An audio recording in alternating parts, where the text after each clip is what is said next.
Bonsoir à toutes, bonsoir à tous et bonsoir Stéphane Iberski. Bonsoir. Comment ça va? Ça va bien, ça va. Oui, oui. Comment on se sent comme ça quand un livre sort? Il est bien sorti. Tout d'abord, c'est un gros bébé, hein, Néron. Ah ben oui, on sait jamais. Avant qu'il soit sorti, on ne sait jamais le nombre de pages, exactement ce que ça va faire, etc. Donc oui. Bon, maintenant, voilà, l'accouchement a eu lieu, sans douleur. Oui, tout à fait. Ça s'est bien passé. Ouais, c'est-à-dire qu'il y a eu un peu un retard à l'allumage. Hein, oui, on va en parler, des éditions Oli. En tout cas, c'est aux éditions Oli. On est très contents aujourd'hui, puisque ces éditions redémarrent. On en parlera en fin d'émission. On va commencer par 3 petites questions, si vous voulez bien. Je vous demanderai de répondre du tac au tac. C'est le questionnaire de Proust. Oh là là. Si vous étiez, Stéphane, un souvenir d'enfance, vous seriez quoi? Celui d'une visite au jardin zoologique. D'accord. À Bruxelles ou Non, à Anvers. Non, oui, je suis bête. À Bruxelles aussi. D'accord. Une visite à Anvers. Oui, je ne sais pas, ça m'impressionne toujours. Et encore maintenant, quand je retourne dans les jardins zoologiques, ça, je sais pas, ça me met en joie. Mais voilà. C'est quand même des animaux dans des cages, hein. Oui, mais les animaux, de voir ça, des gorilles tout près, en vrai, pas au cinéma. Mais c'est vrai, quand on passe dans les vitres, là, dans le couloir, c'est impressionnant. En tout cas, un souvenir d'enfance. Je me souviens très bien de la première fois où j'étais voir les animaux et où j'avais un peu peur même. D'accord. Je crois que j'ai pleuré. Oui, ils ont eu peur aussi, eux, alors. Si vous étiez un film? Un film, mon film préféré, donc je pense que je dirais Le Voyage à Tokyo de Ozu. Ah oui. Là, on tape très très haut dans le chef-d'œuvre, hein, quand même. Tant qu'à faire. Et si vous étiez un disque? Un disque, je dirais L'Art du Trio de Brad Meldo. Un des 3. Ou alors le concert de Cologne de Keith Jarrett. Évidemment, oui. Indémodable. Déjà, j'en choisis pas un seul. C'est pas grave. On prend les deux. Allez, et on prend aussi votre dernier roman. Ça s'appelle Néron Rouge et vous êtes, Stéphane, l'invité de LCR ce soir.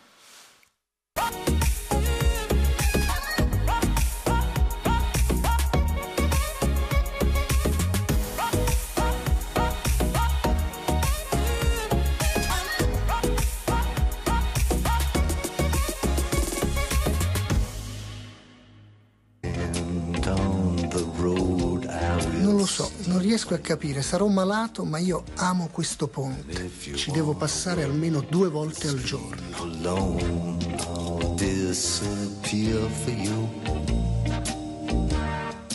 If you want a father for your child, or only want to walk with me a while across the sand,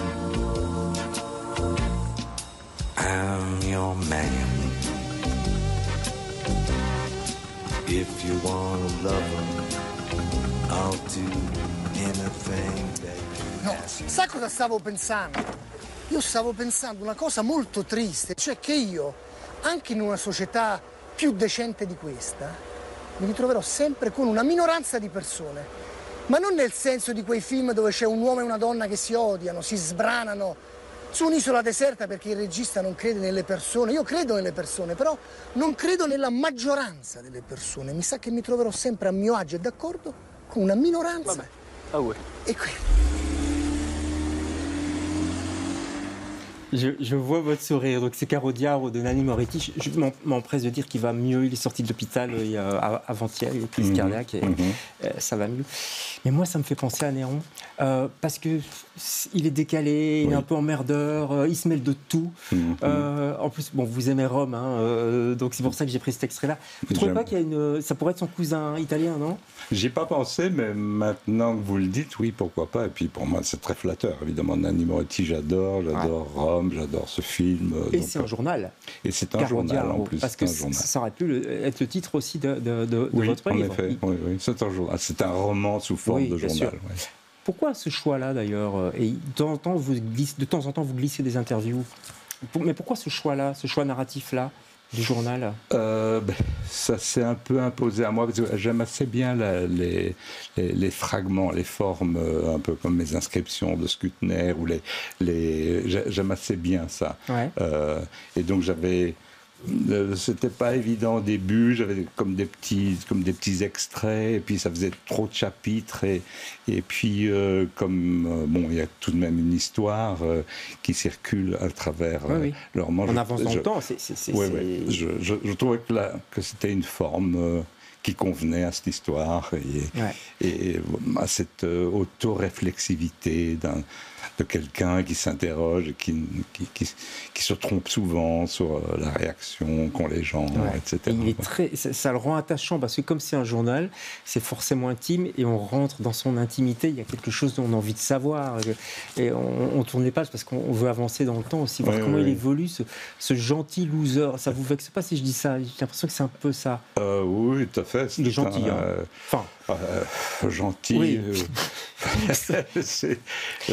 Mais en tout cas, il s'interroge, et puis alors il y a même, il s'interroge même sur ses interrogations. Enfin, il y a une espèce de mise en abîme. Il est fatigant. Hein. Oui, c'est un personnage fatigant et qui se fatigue lui-même. Il y a souvent des moments où il dit je m'exaspère moi-même. Et donc il le dit, il l'écrit. C'est ça qui est drôle. Il y a des petites parenthèses. Voilà. Et ça, la forme journal permettait ça. Non, c'est très drôle. Et alors, il fatigue les autres aussi. Il y a une Julia, il vit avec Julie, sa compagne. Et il la fatigue vachement, quoi. On n'en peut plus. Enfin, ça, on dévoile déjà. On ne va pas trop dévoiler, mais enfin voilà. Il y a ce Thierry aussi, mystérieux Thierry. Son ami, son référent. Est-ce vraiment son ami? On a l'impression qu'il est fort seul quand même. Qu'il est, fort seul, oui, il est très seul. Bon, ça aussi, c'est une espèce de bulle solipsiste, comme ça, un roman-journal. Il est seul avec lui-même. Et Thierry, c'est un peu le seul référent extérieur, et on ne sait pas trop qui c'est, un artiste conceptuel. Vous restez imprécis volontairement là-dessus. Comme d'ailleurs sur les lieux, Bruxelles est cité, mais on sent que vous inventez un peu des lieux, des noms de rues, des noms de bars, de restos. Absolument, oui, parce que ça devient trop précis. J'aimais que ça se passe à Bruxelles, mais je ne vais pas donner des vrais noms de cafés et tout ça. Oui, mais c'est précis pour vous parler à un moment donné d'une Mégane électrique, vous donnez quasi la motorisation, quoi. Donc vous jouez avec tout ça, non? Absolument, oui. C'est ça le plaisir. Oui, beaucoup de plaisir à écrire ça, non? J'ai l'impression. Oui, du plaisir de l'écrire, je pense qu'il est toujours là, quoi. Et plaisir... Si ça ne me fait pas plaisir, non, vous feriez autre chose. Je ne vais pas dans cette pente-là, non. C'est assez politique aussi, je trouve. On parle beaucoup de politique, de gauche, on lui dit qu'il est de droite, et alors c'est sociologique, parce que à travers lui, en fait, c'est une satire de notre société, quoi. Des petits travers de la société, des contradictions, des tics, des modes, etc., quoi. Vous vouliez montrer ça aussi? Mais comme c'est quelqu'un qui essaye de s'adapter, d'être comme il faut pour être en adéquation avec le temps, forcément, on parle du temps. C'est quelqu'un qui est toujours à côté, un peu décalé, mais il essaie, il fait tout ce qu'il peut. Il entend ce qui se passe, mais on est toujours un peu en inadéquation. Donc lui, voilà, c'est ça qui est mis en exergue. C'est un personnage décalé, franchement. Ça m'a fait penser à un autre personnage. On va regarder une photo tout de suite. C'est un personnage de votre dernier film, campé par, évidemment, Benoît Poelvoorde. On se voit ici à côté de Camille Cotin. Oui. Le nom du personnage, c'était aussi... c'était quoi? Vous vous souvenez encore de... C'est Jean-Yves Machon. Oui, Machon, c'est ça. Oui. Il était aussi quelque part un peu... C'est vrai, non, mais là, il y a une familiarité. Enfin, il y a un lien entre ces personnages-là. Qu'est-ce qui vous intéresse dans ce type de personnage? Eh bien ça, justement, c'est que c'est des personnages fragiles, c'est le temps passe à travers... je veux dire, l'époque passe à travers eux, et comme ils ne savent pas y répondre, en même temps, ça les fait souffrir, mais ils ont aussi un suspens comment dire, ils ne sont pas rabiques dans quelque chose, dans une théorie. Et donc, il y a un suspens, finalement, qui est ce que j'ai envie de transmettre aux spectateurs, aux lecteurs. C'est ça. C'est un petit peu... c'est ce suspens qu'il y a quand on rit, par exemple. On ne sait pas trop pourquoi on rit. Ou quand on est saisi par la beauté d'un paysage, d'une œuvre, on ne sait pas très très bien. Parce que si on commence tout de suite à savoir pourquoi on rit, ou savoir pourquoi ça perd de sa saveur. C'est fini même, je dirais. Oui, le rire ne fonctionne plus. Voilà. Donc, faut lire le rire de Bergson là-dessus d'ailleurs, qui explique bien c'est ça. Donc, vous avez beaucoup pratiqué évidemment le rire à la télévision notamment. Et ces personnages, ils sont souvent drôles aussi, parce que le décalage amène... On pense à Pierre Richard évidemment au cinéma, il y en a plein dans le cinéma. Et puis un sommet pour moi, c'est celui-ci. Regardez, vous allez le reconnaître tout de suite. Did you ever hear one about the trapeze artist about the... It's terribly funny. Yeah, it's been terribly funny for about 20 years.